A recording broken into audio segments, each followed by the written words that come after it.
Paper 49. The Inhabited Worlds. All mortal inhabited worlds are evolutionary in origin and nature.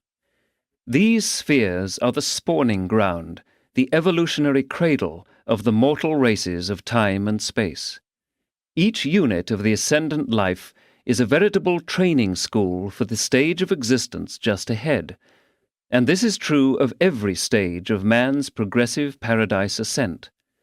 Just as true of the initial mortal experience on an evolutionary planet as of the final universe headquarters school of the Melchizedeks, a school which is not attended by ascending mortals until just before their translation to the regime of the super-universe and the attainment of first-stage spirit existence. All inhabited worlds are basically grouped for celestial administration into the local systems, and each of these local systems is limited to about 1,000 evolutionary worlds. This limitation is by the decree of the Ancients of Days, and it pertains to actual evolutionary planets whereon mortals of survival status are living. Neither worlds finally settled in light and life, nor planets in the pre-human stage of life development are reckoned in this group. Satania itself is an unfinished system containing only 619 inhabited worlds. Such planets are numbered serially in accordance with their registration as inhabited worlds inhabited by will creatures. Thus was Urantia given the number 606 of Satania, meaning the 606th world in this local system on which the long evolutionary life process culminated in the appearance of human beings. There are 36 uninhabited planets nearing the life endowment stage, and several are now being made ready for the life carriers. There are nearly 200 spheres which are evolving so as to be ready for life implantation within the next few million years. Not all planets are suited to harbor mortal life. Small ones having a high rate of axial revolution are wholly unsuited for life habitats. In several of the physical systems of Satania, the planets revolving around the central sun are too large for habitation, their great mass occasioning oppressive gravity. Many of these enormous spheres have satellites, sometimes a half-dozen or more, and these moons are often in size very near that of Urantia, so that they are almost ideal for habitation. The oldest inhabited world of Satania, world number 1, is Anova, one of the 44 satellites revolving around an enormous dark planet, but exposed to the differential light of 3 neighboring suns. Anova is in an advanced stage of progressive civilization. 1. The planetary life.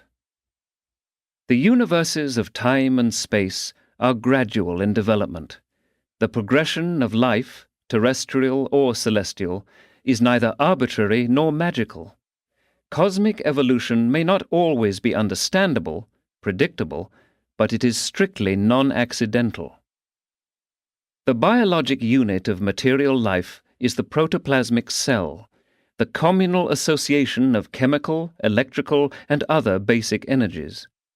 The chemical formulas differ in each system, and the technique of living cell reproduction is slightly different in each local universe, but the life carriers are always the living catalyzers who initiate the primordial reactions of material life. They are the instigators of the energy circuits of living matter. All the worlds of a local system disclose unmistakable physical kinship. Nevertheless, each planet has its own scale of life, no 2 worlds being exactly alike in plant and animal endowment. These planetary variations in the system life types result from the decisions of the life carriers. But these beings are neither capricious nor whimsical. The universes are conducted in accordance with law and order. The laws of Nebadon are the divine mandates of Salvington, and the evolutionary order of life in Satania is in consonance with the evolutionary pattern of Nebadon. Evolution is the rule of human development, but the process itself varies greatly on different worlds. Life is sometimes initiated in one center, sometimes in 3, as it was on Urantia. On the atmospheric worlds, it usually has a marine origin, but not always. Much depends on the physical status of a planet. The life carriers have great latitude in their function of life initiation. In the development of planetary life, the vegetable form always precedes the animal and is quite fully developed before the animal patterns differentiate. All animal types are developed from the basic patterns of the preceding vegetable kingdom of living things. They are not separately organized. The early stages of life evolution are not altogether in conformity with your present-day views.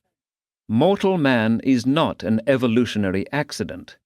There is a precise system, a universal law, which determines the unfolding of the planetary life plan on the spheres of space. Time and the production of large numbers of a species are not the controlling influences. Mice reproduce much more rapidly than elephants, yet elephants evolve more rapidly than mice. The process of planetary evolution is orderly and controlled. The development of higher organisms from lower groupings of life is not accidental. Sometimes evolutionary progress is temporarily delayed by the destruction of certain favorable lines of life plasm carried in a selected species. It often requires ages upon ages to recoup the damage occasioned by the loss of a single superior strain of human heredity. These selected and superior strains of living protoplasm should be jealously and intelligently guarded when once they make their appearance. And on most of the inhabited worlds, these superior potentials of life are valued much more highly than on Urantia. 2. Planetary physical types. There is a standard and basic pattern of vegetable and animal life in each system. But the life carriers are oftentimes confronted with the necessity of modifying these basic patterns to conform to the varying physical conditions which confront them on numerous worlds of space. They foster a generalized system type of mortal creature, but there are 7 distinct physical types, as well as thousands upon thousands of minor variants of these 7 outstanding differentiations. 1. Atmospheric types. 2. Elemental types. 3. Gravity types. 4. Temperature types. 5. Electric types. 6. Energizing types. 7. Unnamed types. The Satania system contains all of these types and numerous intermediate groups, although some are very sparingly represented. 1. The atmospheric types. The physical differences of the worlds of mortal habitation are chiefly determined by the nature of the atmosphere. Other influences which contribute to the planetary differentiation of life are relatively minor. The present atmospheric status of Urantia is almost ideal for the support of the breathing type of man, but the human type can be so modified that it can live on both the superatmospheric and the subatmospheric planets. Such modifications also extend to the animal life, which differs greatly on the various inhabited spheres. There is a very great modification of animal orders on both the sub- and the superatmospheric worlds. Of the atmospheric types in Satania, about 2.5% are sub-breathers, about 5% super-breathers, and over 91% are mid-breathers, altogether accounting for 98.5% of the Satania worlds. Beings such as the Urantia races are classified as mid-breathers. You represent the average or typical breathing order of mortal existence. If intelligent creatures should exist on a planet with an atmosphere similar to that of your near neighbor, Venus, they would belong to the super-breather group, while those inhabiting a planet with an atmosphere as thin as that of your outer neighbor, Mars, would be denominated sub-breathers. If mortals should inhabit a planet devoid of air, like your moon, they would belong to the separate order of non-breathers. This type represents a radical or extreme adjustment to the planetary environment and is separately considered.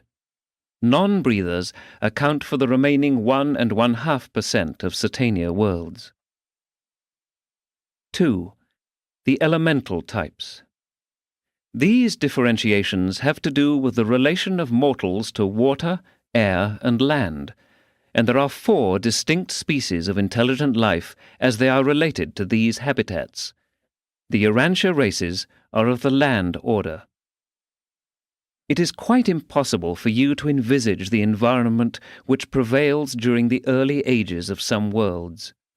These unusual conditions make it necessary for the evolving animal life to remain in its marine nursery habitat for longer periods than on those planets which very early provide a hospitable land and atmosphere environment. Conversely, on some worlds of the super-breathers, when the planet is not too large, it is sometimes expedient to provide for a mortal type which can readily negotiate atmospheric passage. These air navigators sometimes intervene between the water and land groups, and they always live in a measure upon the ground, eventually evolving into land dwellers. But on some worlds, for ages they continue to fly even after they have become land-type beings. It is both amazing and amusing to observe the early civilization of a primitive race of human beings taking shape, in one case in the air and treetops and, in another, midst the shallow waters of sheltered tropic basins, as well as on the bottom, sides, and shores of these marine gardens of the dawn races of such extraordinary spheres. Even on Urantia, there was a long age during which primitive man preserved himself and advanced his primitive civilization by living for the most part in the treetops, as did his earlier arboreal ancestors. And on Urantia, you still have a group of diminutive mammals, the bat family, that are air navigators, and your seals and whales of marine habitat are also of the mammalian order. In Satania, of the elemental types, 7% are water, 10% air, 70% land, and 13% combined land and air types. But these modifications of early intelligent creatures are neither human fishes nor human birds. They are of the human and pre-human types, neither super fishes nor glorified birds, but distinctly mortal. 3. The gravity types. By modification of creative design, intelligent beings are so constructed that they can freely function on spheres both smaller and larger than Urantia, thus being, in measure, accommodated to the gravity of those planets which are not of ideal size and density. The various planetary types of mortals vary in height, the average in Nebadon being a trifle under 7 feet. Some of the larger worlds are peopled with beings who are only about 2.5 feet in height. Mortal stature ranges from here on up through the average heights on the average-sized planets to around 10 feet on the smaller inhabited spheres. In Satania, there is only one race under 4 feet in height. 20% of the Satania-inhabited worlds are peopled with mortals of the modified gravity types occupying the larger and the smaller planets. 4. The temperature types. It is possible to create living beings who can withstand temperatures both much higher and much lower than the life range of the Urantia races.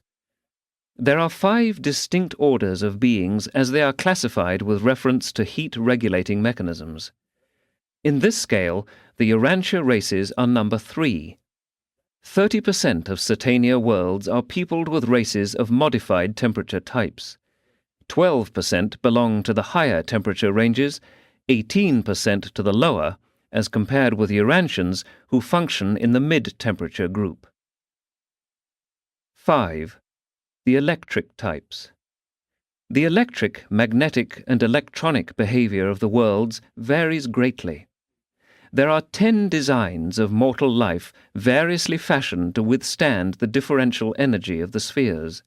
These 10 varieties also react in slightly different ways to the chemical rays of ordinary sunlight. But these slight physical variations in no way affect the intellectual or the spiritual life. Of the electric groupings of mortal life, almost 23% belong to class number 4, the Urantia type of existence. These types are distributed as follows: number 1, 1%, number 2, 2%, number 3, 5%, number 4, 23%, number 5, 27%, number 6, 24%, number 7, 8%, number 8, 5%, number 9, 3%, number 10, 2%, in whole percentages. 6. The energizing types. Not all worlds are alike in the manner of taking in energy. Not all inhabited worlds have an atmospheric ocean suited to respiratory exchange of gases, such as is present on Urantia. During the earlier and the later stages of many planets, beings of your present order could not exist. And when the respiratory factors of a planet are very high or very low, but when all other prerequisites to intelligent life are adequate, the life carriers often establish on such worlds a modified form of mortal existence, beings who are competent to effect their life process exchanges directly by means of light energy and the first-hand power transmutations of the master physical controllers. There are 6 differing types of animal and mortal nutrition. The sub-breathers employ the first type of nutrition, the marine dwellers the second, the mid-breathers the third, as on Urantia. The super-breathers employ the 4th type of energy intake, while the non-breathers utilize the 5th order of nutrition and energy. The 6th technique of energizing is limited to the midway creatures. 7. The unnamed types. There are numerous additional physical variations in planetary life, but all of these differences are wholly matters of anatomical modification, physiologic differentiation, and electrochemical adjustment. Such distinctions do not concern the intellectual or the spiritual life. 3. Worlds of the non-breathers. The majority of inhabited planets are peopled with the breathing type of intelligent beings. But there are also orders of mortals who are able to live on worlds with little or no air. Of the Urantian inhabited worlds, this type amounts to less than 7%. In Nebudan, this percentage is less than 3. In all Satania, there are only 9 such worlds. There are so very few of the non-breather type of inhabited worlds in Satania because this more recently organized section of Nolashidek still abounds in meteoric space bodies, and worlds without a protective friction atmosphere are subject to incessant bombardment by these wanderers. Even some of the comets consist of meteor swarms, but as a rule they are disrupted smaller bodies of matter. Millions upon millions of meteorites enter the atmosphere of Urantia daily, coming in at the rate of almost 200 miles a second. On the non-breathing worlds, the advanced races must do much to protect themselves from meteor damage by making electrical installations which operate to consume or shunt the meteors. Great danger confronts them when they venture beyond these protected zones. These worlds are also subject to disastrous electrical storms of a nature unknown on Urantia. During such times of tremendous energy fluctuation, the inhabitants must take refuge in their special structures of protective insulation. Life on the worlds of the non-breathers is radically different from what it is on Urantia. The non-breathers do not eat food or drink water, as do the Urantia races. The reactions of the nervous system, the heat-regulating mechanism, and the metabolism of these specialized peoples are radically different from such functions of Urantia mortals. Almost every act of living, aside from reproduction, differs, and even the methods of procreation are somewhat different.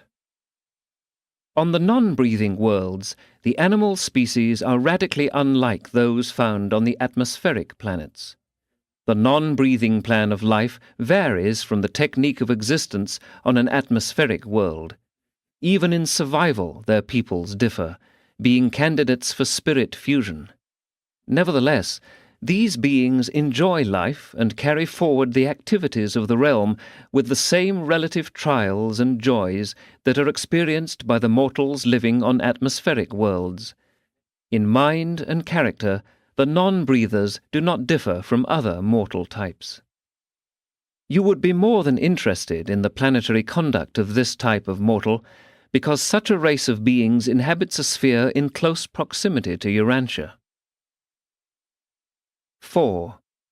Evolutionary will creatures. There are great differences between the mortals of the different worlds, even among those belonging to the same intellectual and physical types.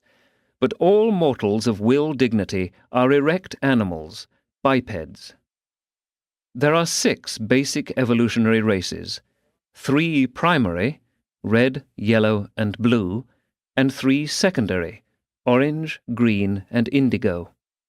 Most inhabited worlds have all of these races, but many of the 3-brained planets harbor only the 3 primary types. Some local systems also have only these 3 races. The average special physical sense endowment of human beings is 12, though the special senses of the 3-brained mortals are extended slightly beyond those of the 1- and 2-brained types. They can see and hear considerably more than the Urantia races. Young are usually born singly, multiple births being the exception, and the family life is fairly uniform on all types of planets. Sex equality prevails on all advanced worlds. Male and female are equal in mind endowment and spiritual status. We do not regard a planet as having emerged from barbarism so long as one sex seeks to tyrannize over the other. This feature of creature experience is always greatly improved after the arrival of a material son and daughter. Seasons and temperature variations occur on all sun-lighted and sun-heated planets. Agriculture is universal on all atmospheric worlds. Tilling the soil is the one pursuit that is common to the advancing races of all such planets. Mortals all have the same general struggles with microscopic foes in their early days, such as you now experience on Urantia, though perhaps not so extensive. The length of life varies on the different planets, from 25 years on the primitive worlds to near 500 on the more advanced and older spheres. Human beings are all gregarious, both tribal and racial. These group segregations are inherent in their origin and constitution. Such tendencies can be modified only by advancing civilization and by gradual spiritualization. The social, economic, and governmental problems of the inhabited worlds vary in accordance with the age of the planets and the degree to which they have been influenced by the successive sojourns of the divine sons. Mind is the bestowal of the infinite spirit, and functions quite the same in diverse environments. The mind of mortals is akin, regardless of certain structural and chemical differences which characterize the physical natures of the will creatures of the local systems. Regardless of personal or physical planetary differences, the mental life of all these various orders of mortals is very similar, and their immediate careers after death are very much alike. But mortal mind without immortal spirit cannot survive. The mind of man is mortal. Only the bestowed spirit is immortal. Survival is dependent on spiritualization by the ministry of the adjuster, on the birth and evolution of the immortal soul. At least, there must not have developed an antagonism towards the adjuster's mission of effecting the spiritual transformation of the material mind. 5. The planetary series of mortals. It will be somewhat difficult to make an adequate portrayal of the planetary series of mortals because you know so little about them, and because there are so many variations. Mortal creatures may, however, be studied from numerous viewpoints, among which are the following. 1. Adjustment to planetary environment. 2. Brain type series. 3. Spirit reception series. 4. Planetary mortal epochs. 5. Creature kinship serials. 6. Adjuster fusion series. 7. Techniques of terrestrial escape. The inhabited spheres of the 7 superuniverses are peopled with mortals who simultaneously classify in some one or more categories of each of these 7 generalized classes of evolutionary creature life. But even these general classifications make no provision for such beings as midsonites, nor for certain other forms of intelligent life. The inhabited worlds, as they have been presented in these narratives, are peopled with evolutionary mortal creatures, but there are other life forms. 1. Adjustment to planetary environment. There are 3 general groups of inhabited worlds from the standpoint of the adjustment of creature life to the planetary environment: the normal adjustment group, the radical adjustment group, and the experimental group. Normal adjustments to planetary conditions follow the general physical patterns previously considered. The worlds of the non-breathers typify the radical or extreme adjustment, but other types are also included in this group. Experimental worlds are usually ideally adapted to the typical life forms, and on these decimal planets, the life carriers attempt to produce beneficial variations in the standard life designs. Since your world is an experimental planet, it differs markedly from its sister spheres in Satania. Many forms of life have appeared on Urantia that are not found elsewhere. Likewise, are many common species absent from your planet. In the universe of Nebadon, all the life modification worlds are serially linked together and constitute a special domain of universe affairs which is given attention by designated administrators. And all of these experimental worlds are periodically inspected by a corps of universe directors whose chief is the veteran finaliter known in Satania as Tabermansha. 2. Brain type series. The one physical uniformity of mortals is the brain and nervous system. Nevertheless, there are 3 basic organizations of the brain mechanism: the 1, the 2, and the 3-brained types. Urantians are of the 2-brained type, somewhat more imaginative, adventurous, and philosophical than the 1-brained mortals, but somewhat less spiritual, ethical, and worshipful than the 3-brained orders. These brain differences characterize even the pre-human animal existences. From the 2-hemisphere type of the Urantian cerebral cortex, you can, by analogy, grasp something of the 1-brained type. The 3rd brain of the 3-brained orders is best conceived as an evolvement of your lower or rudimentary form of brain, which is developed to the point where it functions chiefly in control of physical activities, leaving the 2 superior brains free for higher engagements, one for intellectual functions and the other for the spiritual counterparting activities of the thought adjuster. While the terrestrial attainments of the 1-brained races are slightly limited in comparison with the 2-brained orders, the older planets of the 3-brained group exhibit civilizations that would astound Urantians, and which would somewhat shame yours by comparison. In mechanical development and material civilization, even in intellectual progress, the 2-brained mortal worlds are able to equal the 3-brained spheres. But in the higher control of mind and development of intellectual and spiritual reciprocation, you are somewhat inferior. All such comparative estimates concerning the intellectual progress or the spiritual attainments of any world or group of worlds should in fairness recognize planetary age.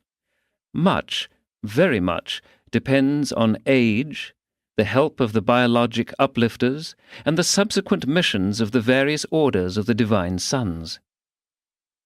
While the three-brained peoples are capable of a slightly higher planetary evolution than either the one- or two-brained orders, all have the same type of life plasm, and carry on planetary activities in very similar ways, much as do human beings on Urantia. These three types of mortals are distributed throughout the worlds of the local systems. In the majority of cases, planetary conditions had very little to do with the decisions of the life carriers to project these varied orders of mortals on the different worlds. It is a prerogative of the life carriers thus to plan and execute. These three orders stand on an equal footing in the ascension career. Each must traverse the same intellectual scale of development, and each must master the same spiritual tests of progression. The system administration and the constellation over-control of these different worlds are uniformly free from discrimination. Even the regimes of the planetary princes are identical. 3. Spirit Reception Series. There are three groups of mind design as related to contact with spirit affairs. This classification does not refer to the 1, 2, and 3-brained orders of mortals. It refers primarily to gland chemistry, more particularly to the organization of certain glands comparable to the pituitary bodies. The races on some worlds have one gland, on others two, as do Urantians, while on still other spheres the races have three of these unique bodies. The inherent imagination and spiritual receptivity is definitely influenced by this differential chemical endowment. Of the spirit reception types, 65% are of the second group, like the Urantia races. 12% are of the first type, naturally less receptive, while 23% are more spiritually inclined during terrestrial life. But such distinctions do not survive natural death. All of these racial differences pertain only to the life in the flesh. 4. Planetary mortal epochs. This classification recognizes the succession of temporal dispensations as they affect man's terrestrial status and his reception of celestial ministry. Life is initiated on the planets by the life carriers, who watch over its development until sometime after the evolutionary appearance of mortal man. Before the life carriers leave a planet, they duly install a planetary prince as ruler of the realm. With this ruler there arrives a full quota of subordinate auxiliaries and ministering helpers, and the first adjudication of the living and the dead is simultaneous with his arrival. With the emergence of human groupings, this planetary prince arrives to inaugurate human civilization and to focalize human society. Your world of confusion is no criterion of the early days of the reign of the planetary princes, for it was near the beginning of such an administration on Urantia that your planetary prince, Caligastia, cast his lot with the rebellion of the system's sovereign, Lucifer. Your planet has pursued a stormy course ever since. On a normal evolutionary world, racial progress attains its natural biologic peak during the regime of the planetary prince, and shortly thereafter the system's sovereign dispatches a material son and daughter to that planet. These imported beings are of service as biologic uplifters. Their default on Urantia further complicated your planetary history. When the intellectual and ethical progress of a human race has reached the limits of evolutionary development, there comes an avenal son of paradise on a magisterial mission, and later on, when the spiritual status of such a world is nearing its limit of natural attainment, The planet is visited by a paradise bestowal sun. The chief mission of a bestowal sun is to establish the planetary status, release the spirit of truth for planetary function, and thus effect the universal coming of the thought adjusters. Here again, Urantia deviates. There has never been a magisterial mission on your world. Neither was your bestowal sun of the Avenal order. Your planet enjoyed the signal honor of becoming the mortal home planet of the sovereign sun, Michael of Nebadon. As a result of the ministry of all the successive orders of divine sonship, the inhabited worlds and their advancing races begin to approach the apex of planetary evolution. Such worlds now become ripe for the culminating mission, the arrival of the Trinity Teacher Sons. This epoch of the Teacher Sons is the vestibule to the final planetary age, evolutionary utopia, the age of light and life. This classification of human beings will receive particular attention in a succeeding paper. 5. Creature kinship serials. Planets are not only organized vertically into systems, constellations, and so on, but the universe administration also provides for horizontal groupings according to type, series, and other relationships. This lateral administration of the universe pertains more particularly to the coordination of activities of a kindred nature which have been independently fostered on different spheres. These related classes of universe creatures are periodically inspected by certain composite core of high personalities presided over by long-experienced finaliters. These kinship factors are manifest on all levels, for kinship serials exist among non-human personalities as well as among mortal creatures, even between human and superhuman orders. Intelligent beings are vertically related in 12 great groups of 7 major divisions each. The coordination of these uniquely related groups of living beings is probably affected by some not fully comprehended technique of the Supreme Being. 6. Adjuster Fusion Series. The spiritual classification or grouping of all mortals during their pre-fusion experience is wholly determined by the relation of the personality status to the indwelling mystery monitor. Almost 90% of the inhabited worlds of Nebadon are peopled with adjuster fusion mortals, in contrast with a nearby universe where scarcely more than 1/2 of the worlds harbor beings who are adjuster indwelt candidates for eternal fusion. 7. Techniques of terrestrial escape. There is fundamentally only one way in which individual human life can be initiated on the inhabited worlds, and that is through creature procreation and natural birth.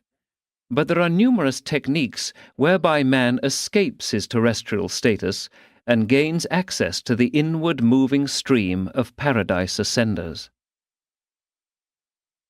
6. Terrestrial escape. All of the differing physical types and planetary series of mortals alike enjoy the ministry of thought adjusters, guardian angels, and the various orders of the messenger hosts of the infinite spirit. All alike are liberated from the bonds of flesh by the emancipation of natural death, and all alike go thence to the Urantia worlds of spiritual evolution and mind progress. From time to time, on motion of the planetary authorities or the system rulers, special resurrections of the sleeping survivors are conducted. Such resurrections occur at least every millennium of planetary time, when not all but many of those who sleep in the dust awake. These special resurrections are the occasion for mobilizing special groups of ascenders for specific service in the local universe plan of mortal ascension. There are both practical reasons and sentimental associations connected with these special resurrections. Throughout the earlier ages of an inhabited world, many are called to the mansion spheres at the special and the millennial resurrections, but most survivors are repersonalized at the inauguration of a new dispensation associated with the advent of a divine son of planetary service. 1. Mortals of the dispensational or group order of survival. With the arrival of the first adjuster on an inhabited world, the guardian seraphim also make their appearance. They are indispensable to terrestrial escape. Throughout the life lapse period of the sleeping survivors, the spiritual values and eternal realities of their newly evolved and immortal souls are held as a sacred trust by the personal or by the group guardian seraphim. The group guardians of assignment to the sleeping survivors always function with the judgment suns on their world advents. He shall send his angels, and they shall gather together his elect from the four winds. With each seraphim of assignment to the repersonalization of a sleeping mortal, there functions the returned adjuster, the same immortal father fragment that lived in him during the days in the flesh, and thus is identity restored and personality resurrected. During the sleep of their subjects, these waiting adjusters serve on Divinington. They never indwell another mortal mind in this interim. While the older worlds of mortal existence harbour those highly developed and exquisitely spiritual types of human beings who are virtually exempt from the Urantia life, the earlier ages of the animal origin races are characterized by primitive mortals who are so immature that fusion with their adjusters is impossible. The reawakening of these mortals is accomplished by the guardian seraphim in conjunction with an individualized portion of the immortal spirit of the third source and center. Thus are the sleeping survivors of a planetary age repersonalized in the dispensational roll calls. But with regard to the non-salvable personalities of a realm, no immortal spirit is present to function with the group guardians of destiny, and this constitutes cessation of creature existence. While some of your records have pictured these events as taking place on the planets of mortal death, they all really occur on the mansion worlds. 2. Mortals of the individual orders of ascension. The individual progress of human beings is measured by their successive attainment and traversal, mastery, of the 7 cosmic circles. These circles of mortal progression are levels of associated intellectual, social, spiritual, and cosmic insight values. Starting out in the 7th circle, mortals strive for the 1st, and all who have attained the 3rd immediately have personal guardians of destiny assigned to them. These mortals may be repersonalized in the Urantia life independent of dispensational or other adjudications. Throughout the earlier ages of an evolutionary world, few mortals go to judgment on the 3rd day. But as the ages pass, more and more the personal guardians of destiny are assigned to the advancing mortals, and thus increasing numbers of these evolving creatures are repersonalized on the first mansion world on the 3rd day after natural death. On such occasions, the return of the adjuster signalizes the awakening of the human soul, and this is the repersonalization of the dead just as literally as when the en masse roll is called at the end of a dispensation on the evolutionary worlds. There are 3 groups of individual ascenders. The less advanced land on the initial or first mansion world. The more advanced group may take up the Urantia career on any of the intermediate mansion worlds in accordance with previous planetary progression. The most advanced of these orders really begin their Urantia experience on the 7th mansion world. 3. Mortals of the probationary dependent orders of ascension. The arrival of an adjuster constitutes identity in the eyes of the universe, and all indwelt beings are on the roll calls of justice. But temporal life on the evolutionary worlds is uncertain, and many die in youth before choosing the paradise career. Such adjuster indwelt children and youths follow the parent of most advanced spiritual status, thus going to the system finaliter world, the probationary nursery, on the third day, at a special resurrection, or at the regular millennial and dispensational roll calls. Children who die when too young to have thought adjusters are repersonalized on the finaliter world of the local systems, concomitant with the arrival of either parent on the mansion worlds. A child acquires physical entity at mortal birth, but in the matter of survival, all adjusterless children are reckoned as still attached to their parents. In due course, thought adjusters come to indwell these little ones, while the seraphic ministry to both groups of the probationary dependent orders of survival is in general similar to that of the more advanced parent, or is equivalent to that of the parent in case only one survives. Those attaining the third circle, regardless of the status of their parents, are accorded personal guardians. Similar probation nurseries are maintained on the finaliter spheres of the constellation and the universe headquarters for the adjusterless children of the primary and secondary modified orders of ascenders. 4. Mortals of the secondary modified orders of ascension. These are the progressive human beings of the intermediate evolutionary worlds. As a rule, they are not immune to natural death, but they are exempt from passing through the 7 mansion worlds. The less perfected group reawaken on the headquarters of their local system, passing by only the mansion worlds. The intermediate group go to the constellation training worlds. They pass by the entire Urantia regime of the local system.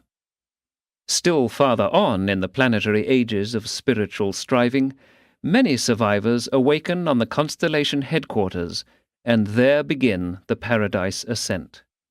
But before any of these groups may go forward, they must journey back as instructors to the worlds they missed, gaining many experiences as teachers in those realms which they passed by as students. They all subsequently proceed to paradise by the ordained routes of mortal progression. 5. Mortals of the primary modified order of ascension. These mortals belong to the adjuster-fused type of evolutionary life, but they are most often representative of the final phases of human development on an evolving world. These glorified beings are exempt from passing through the portals of death. They are submitted to sun seizure. They are translated from among the living and appear immediately in the presence of the sovereign sun on the headquarters of the local universe. These are the mortals who fuse with their adjusters during mortal life, and such adjuster-fused personalities traverse space freely before being clothed with Urantia forms.